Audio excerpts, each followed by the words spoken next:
it's Carrie from Wrap Your Head Around Silks. This is the Expecting Aerialist podcast, now with the Digit Network. How's it going, guys? Hope you're having an amazing week. Lots going on at Wrap Your Head Around Silks. Teacher training starts April 1st for Silks Level 1.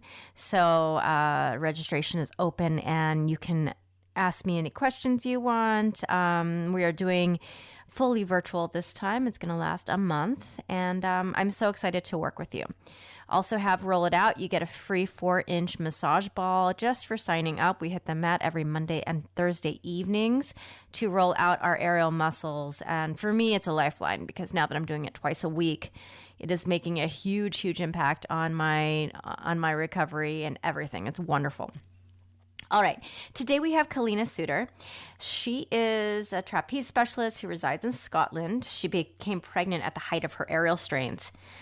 And she wanted a home birth free of interventions, but after 36 hours, she was still at 6 centimeters. She's now at 4 months postpartum, and we talk about what she characterizes as a traumatic birth and recovery from the C-section she ended up with. All right, my friends, let's get started. Part of having kids, isn't it? Well, okay, so what happened this morning? So now that she's in preschool 3 days a week, she's in preschool Monday, Wednesday, Friday. Tuesday and Thursday are the days that I can do this. But I scheduled 2 back to back, and I had to negotiate because, like, she's not happy with me right now. Understandable. So the first negotiation was that I have to do it in the bed. Mm-hmm. Oh, this whole setup is usually in the office, but I gave her breakfast in bed, and for the first hour, she was by herself, and then now she's like, I have to be on you. She's 4, so here we are. Yeah. And this is Kalina. We've been actually trying to connect for a little while now, and now we're here. I was like, I'm not rescheduling this, Bean. We have to figure this out. Oh, I know. I have like half an hour with my boyfriend took out my 4-month-old because he's teething, and that is usually quite noisy. So for this moment, I have a bit of Okay, yeah, we're gonna get it done. So, Kalina, can you please introduce yourself, your name, your full name, your where you live, a little bit about your family, a little bit about your aerial practice, and then I'll just jump in. Okay, sounds good. So I'm Kalina Suter, and I live in Edinburgh in Scotland. But originally I'm Swiss, though I've spent many years living in the States, which is why people usually think that I'm American or Canadian, but no. I specialize in dance trapeze, and I have been doing that for about 13 years now. Wow. And my main focus is coaching, mentoring people with dance trapeze, particularly with kind of dance trapeze artistry. I have a 4-month-old, and it's my boyfriend, my 4-month-old, and I. I think that's all the questions you asked. 4 months. Yes. So you are just out of that that 4th trimester. I just talked to my friend Christine. Her baby's 3 months. Oh my goodness. How was that 4th trimester? I mean, intense, which I think everyone seems to say that it is. But it was, roller coaster. I didn't quite have the birth that I had been hoping for or envisioned. So I had a lot more recovery to do after, which added some more challenges. Did you have a vaginal birth? No, I ended up with an unplanned C-section. Oh man, me too. Yeah, it's tough. Mm-hmm. Okay, I want to talk about that, but so everybody has a thing or a couple things that make the 4th trimester really challenging. What was yours?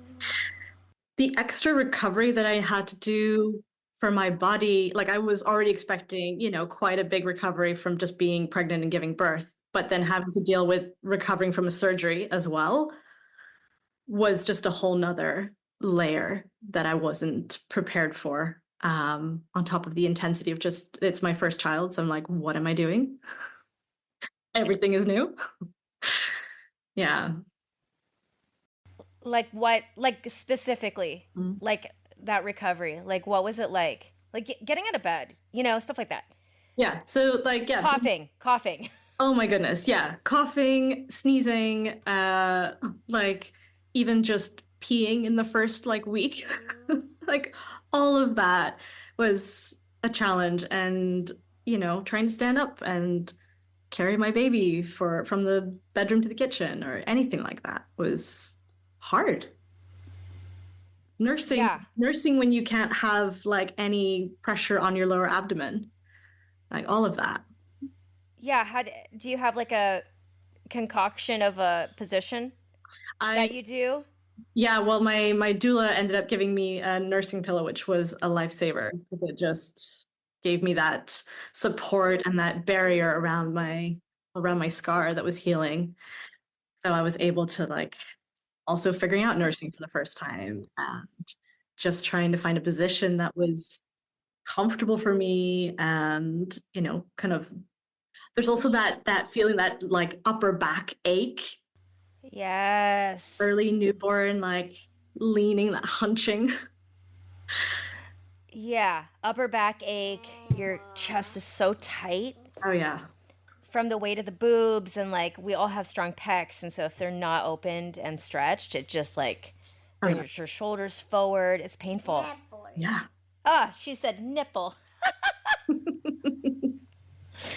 So, yes, Kalina, go if you could go back to your pregnancy and then the labor. Is there anything that stands out to you that might add to this great bunch of stories that we have about women experiencing all this as aerialists? Oh my goodness. I mean, I've been thinking about this a lot, and especially in like processing my birth and how it all kind of went.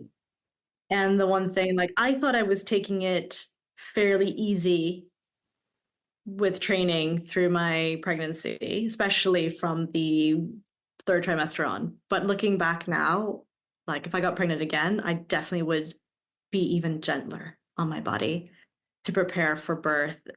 I wouldn't push because basically my one of my issues was that my labor wasn't progressing and my pelvic floor is so tight, Mm, okay. like just and so many years of training in a way and not understanding like my pelvis and like like the female pelvic health, not understanding fully how that's going, like how my training is affecting that. So you feel like was training relatively okay and easy-ish throughout your pregnancy? Like your body was just doing the things? Ish. I mean, first trimester, I was nauseous for a while, so, and no energy, just full of exhaustion, which Yeah.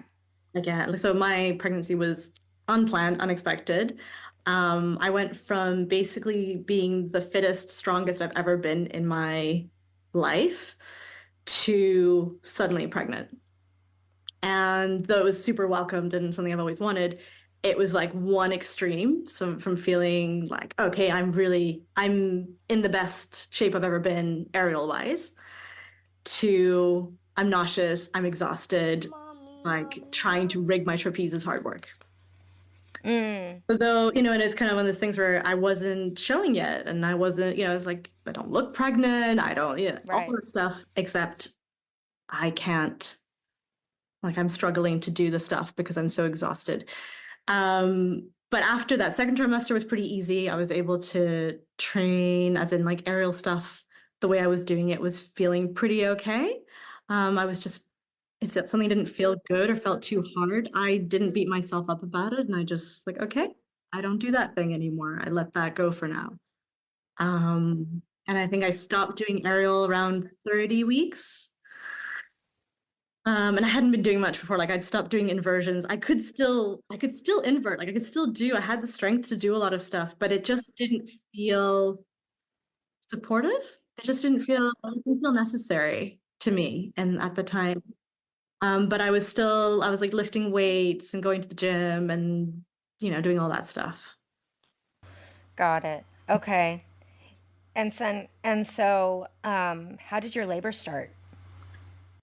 So I was, what was I, 39 weeks, and I just started getting those like period style, like cramps. Was awake all night, just feeling the cramps kind of get more intense. I was like, okay, I've heard about this. This is probably, starting, but it could be a while still. The next morning got more intense, and then I started to kind of feel like contractions, and then I was like, okay, this is definitely getting stronger quite quickly. Um, and it was 36 hours of active pushing, like feeling the urge to push really intense, pretty much like just almost nonstop contractions. Like they would ease off for a little while, a few minutes in between, and then there'd be phases where they just kept rolling. And so my baby was like in a posterior position. So it was very intense, very, very intense. Um, and yeah, I was at home. I wanted a home birth. Um, I Yeah, I'm super alternative with all that. I really, I don't think it's alternative anymore. I think that's like, 40%, yeah, yeah. maybe. I really Maybe. wanted, Yeah. like, at a birthing pool, I wanted just and the interesting thing was I was not worried about the birth, like leading up to it. I was very much like, I know my body, it's gonna be Can great. do this. Yeah. Yeah. Yeah, you think you're really like in tune with it, and then it just took a turn to the opposite direction than I had even really imagined it going.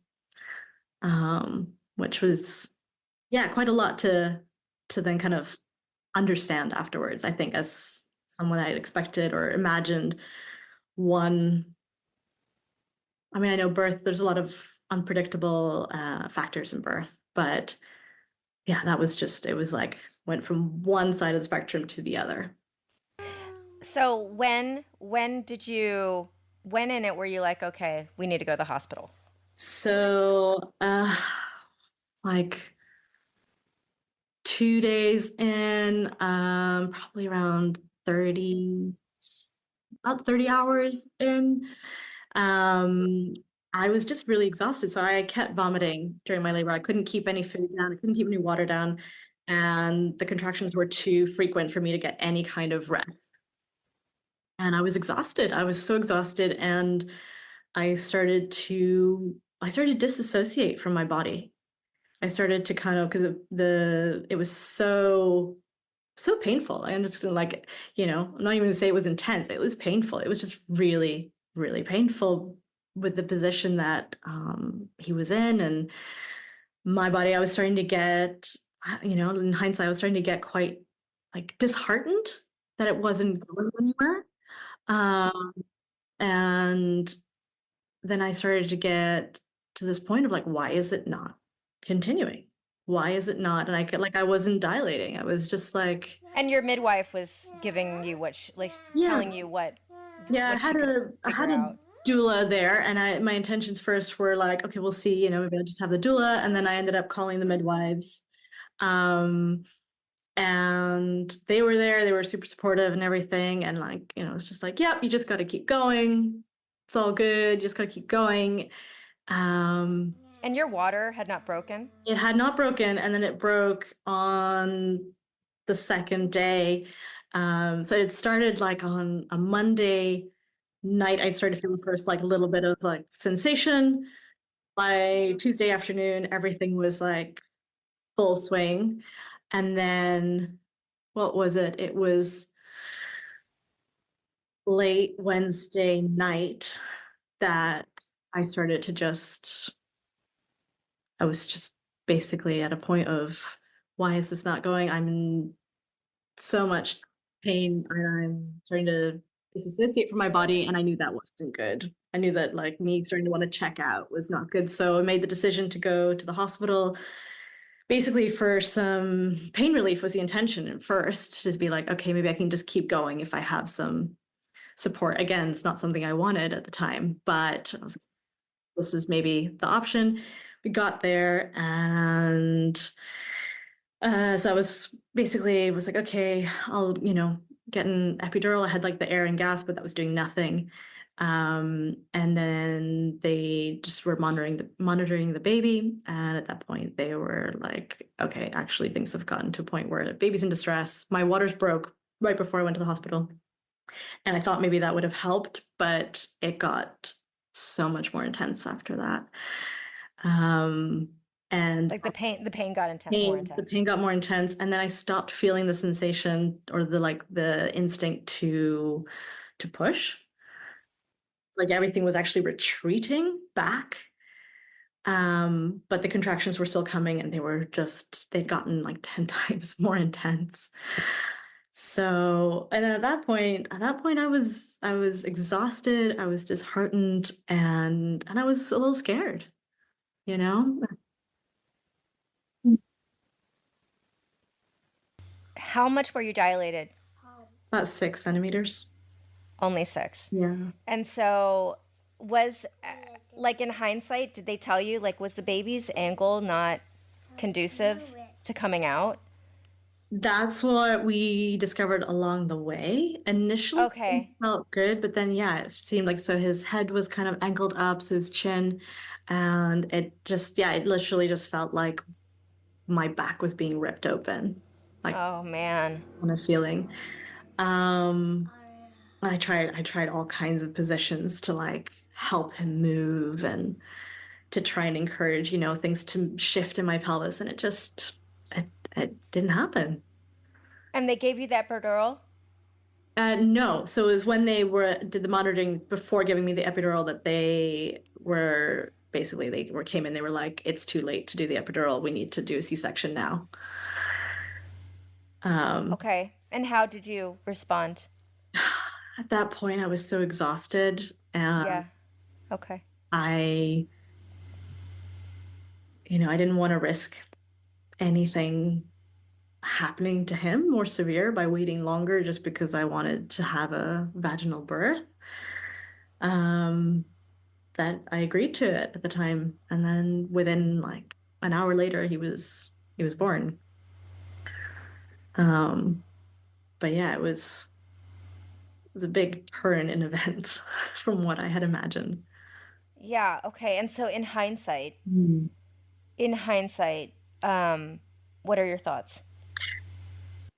In hindsight, I think I had a lot of there's different layers. There's a layer of physically, I think things were quite tense and restricted in my pelvis and like the muscles and everything from the way I trained for a lot of years. So it was just this, so that wasn't very supportive for the process of birth. And then I think too, there was a lot of underlying fear that I hadn't really looked into. And there were some disruptions in the birth too, as far as like just the environment feeling a bit stressful, and then me starting to feel kind of like not like I could relax and, like really focus on giving birth in that way. So I think in hindsight, I think there were too many people at my birth initially. Okay. So how many people in the room? In the room, initially, just my doula and my boyfriend, and then the midwives came.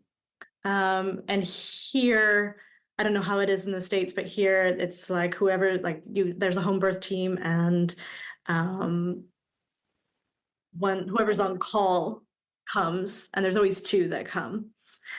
Um, and then they're on call for a while, and then if you're still in labor and you keep going, then next person comes. And so it's just like I had like 3 or 4 different midwives in the time that I was in labor.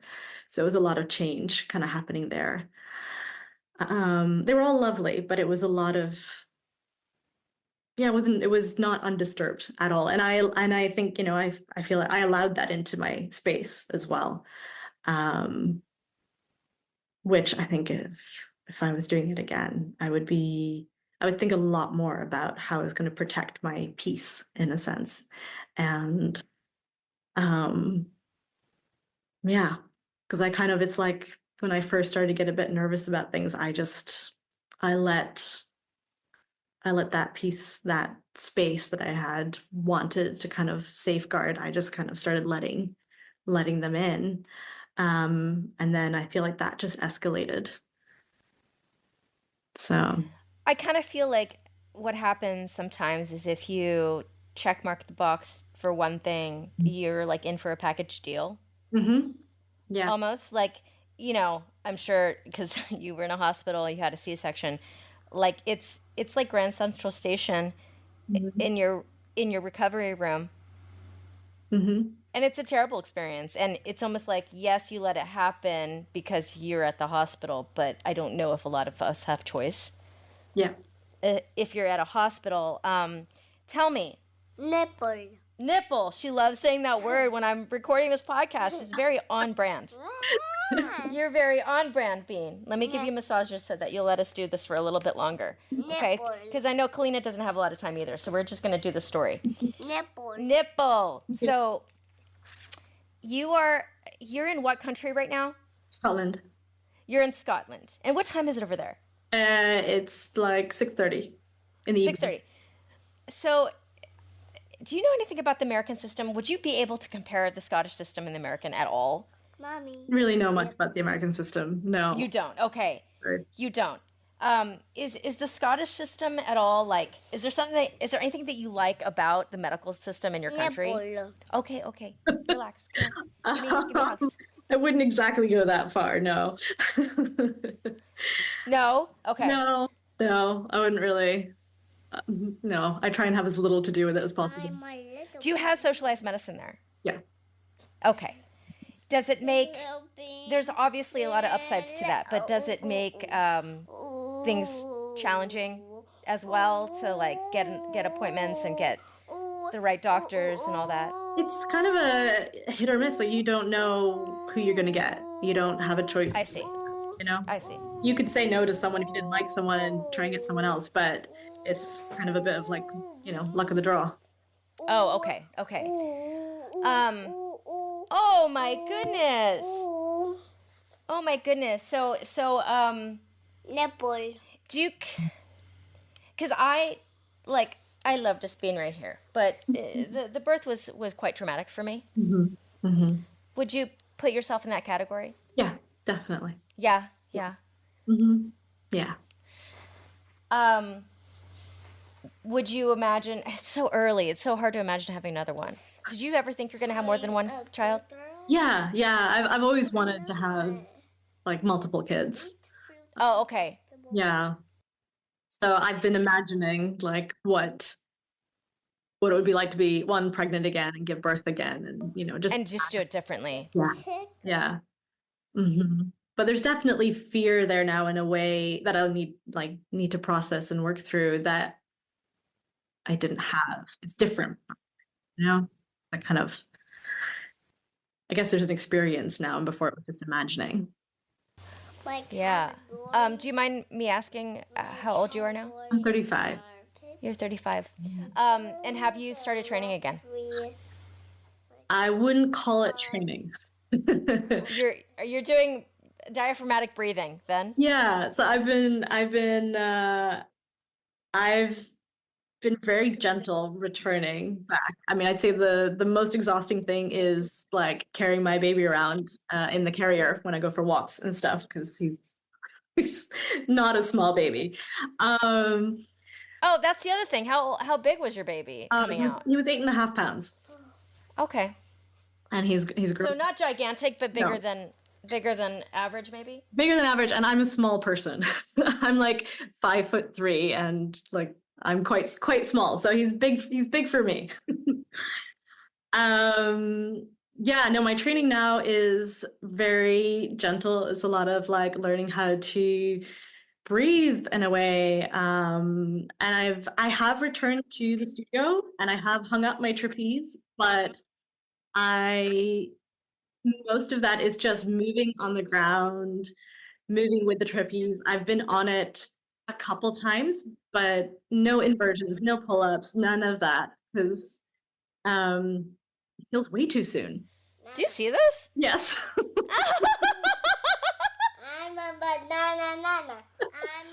I taught her the song, I like to move it, and that's what she's singing right now.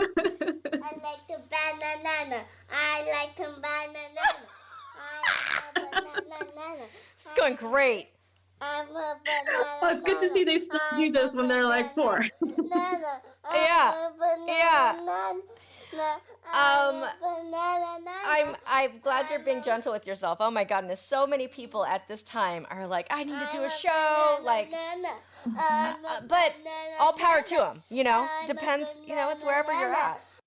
Totally. I know there's so many different ways of going about it. I do feel there's quite a lot in the aerial culture of like, gotta get back to it, gotta bounce back, gotta, you know, like, how quickly can you return? And for me, that feels like the least constructive thing at the moment. And it's like putting a lot of space, a lot of time, moving in ways that feel good, whatever that looks like, you know? And Yes. yeah. I don't even know if I can focus right now. I'm gonna put video of this moment on social media, and you're just gonna see legs. Yes. Legs and legs and legs and legs. Kalina, if you have any piece of advice for aerial mamas out there who are in your... I'm a banana. I'm a banana. All legs I'm seeing. Honestly, I would just say, like, listen to your body. I know it sounds so cliche, but listen to your body. If it feels like you need to go slow, you know? There's no need to feed back to anything, or, you know, just really tune in what feels right in the moment. That takes a bit of yeah, that's sometimes hard to do. It's really so the fact that you're pulling that off, it's great. It's really hard. It's really hard because there's so much. I mean, even I found just people telling me when I was pregnant, they're like, "Oh, you're gonna bounce back in no time because, you know, you've been doing. You're in such great shape. Blah blah blah." Yeah, you're gonna. And I'm like, cool, thanks. But what if I don't want to bounce back right away? What if I want to take time? And I mean, right now, I just want to be around my baby because it seems like, I mean, people say this all the time. It goes by so fast, but it really does. Look, she's got no undies on too, making this whole thing better. I have a good Ow.